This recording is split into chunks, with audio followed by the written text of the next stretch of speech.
created you. Meaning to say, siya lamang ang nakakaalam kung ano ang makakapuno ng iyong puso. Hindi mo pwedeng sabihin na ang Diyos lumikha sa'yo, pero mas alam mo kung ano ang mas makakabuti sa'yo. Ang mas nakakaalam kung ano ang mas nakakabuti para sa'yo ay ang nagbigay ng buhay sa'yo. Ang lumikha sa'yo at ang Panginoon niyon.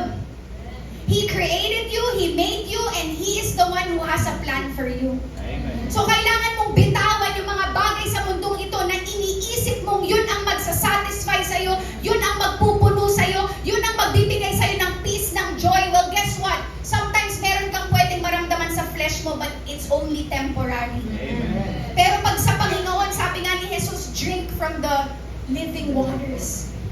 At hindi ka na mauuhaw. Amen. Pero pag pabalik-balik tayo sa mga bagay ng mundong ito, at the end of it all, magiging disappointed lang tayo.